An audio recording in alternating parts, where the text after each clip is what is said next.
Okay. Hello there. So, I'm still here. Life has gotten in the way a little, but I just wanted to make a video to say I am still going to make videos and put them on this channel. If anyone's watching it, if not, we'll get there. But I believe somebody must be watching this. So, that being said, I'm going to give a short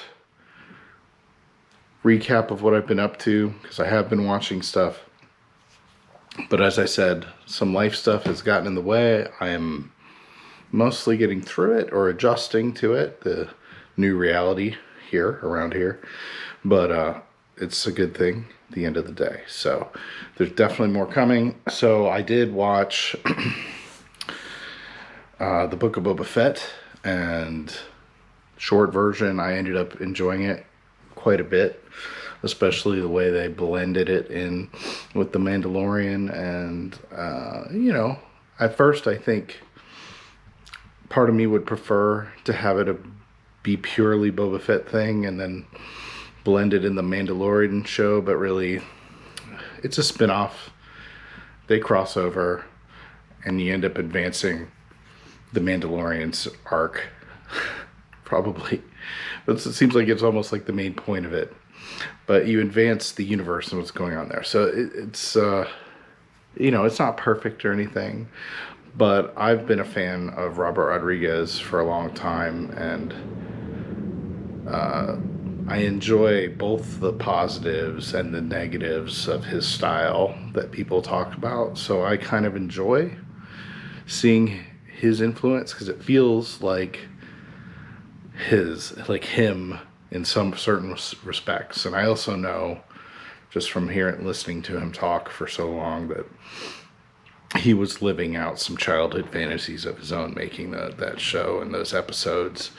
So not that he was the only one involved, but to me that's the thing that stood out the most to me. So not perfect, but in terms of Star Wars content nowadays and making the most of the lore as it has been set in stone, they're doing a really good job of it. So Boba Fett riding a Rancor, yeah, I'm in. I mean, that's not ever something I probably ever would have imagined, but if you're sitting there playing with the toys back in the day, you probably did that, right? So that's kind of cool for sure. Obviously, I watched through the Wheel of Time thing and did all those videos on there, and I don't know, I kind of burnt out doing that, especially there was a bit of an emotional roller coaster for me with that show. So I ended up being able to enjoy it, but still being disappointed, and I'll keep watching it. I'll probably make videos because that's what'll keep me watching it, probably, unless it becomes significantly better. Not that it's necessarily as bad as some of the people complaining about it say it is. I can't completely discount as some of the things they're saying, because I've read the books, and I do, like, my preference leans more towards the books, and there's very little I can do about that. But there's some good stuff there. There's some good acting. The writing's hit or miss for me. Rings of Power, I don't know if I'm going to cover that on this channel or not. I'm going to watch it and I'm going to decide there, because I don't want to be too negative, and I got a feeling I'm not going to like it very much. So if it's bad enough for me, I don't know. I don't want to add to that. That's coming regardless of the quality anyway, right? In general. So if I have something more nuanced to say about it, or if there's something worth talking about that I like about it, I may cover it. Obviously, covering stuff like that gets people to watch. So, but I don't want to do it for that reason. I really am more enjoying the more obscure stuff that I like to watch and then make content on. Some of these videos I've done a little bit of a podcast in the past that no one listened to, so But that's really what I enjoy. So in that vein, I've been watching movies from this set.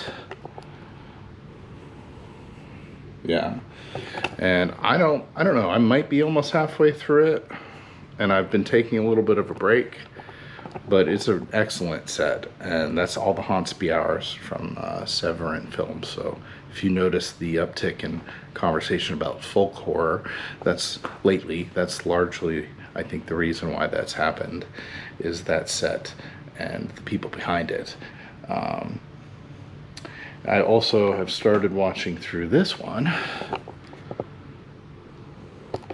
and that's been fun so far, but I'm only a couple movies in anyway, and I haven't really watched most of them previously.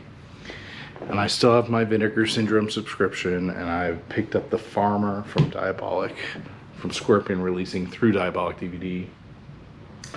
And there's another Shaw Brothers movie that 88 Films put out that I picked up recently. So there's lots of stuff to cover, and I think I'm going to find the time now to start making videos on this channel again. So if anyone out there was wondering, yes, I'm going to, and this is me trying to get my momentum back here. So anyone out there still watching, thank you for sticking through that.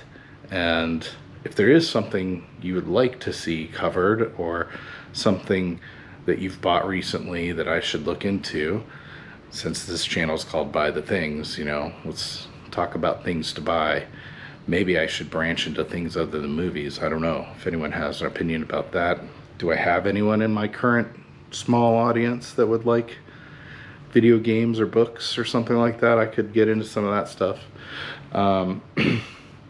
if there is a reason to, and maybe I'll do it anyway for me. But if there's not, then no one's going to watch it. Or maybe I'll bring in different people and confuse my audience, right? And confuse YouTube. I don't know. So, not that I have much of an audience yet anyway. But if anyone currently out there has an opinion on that, let it be known. Okay. So there's more coming. This channel's not dead. I swear. See you soon.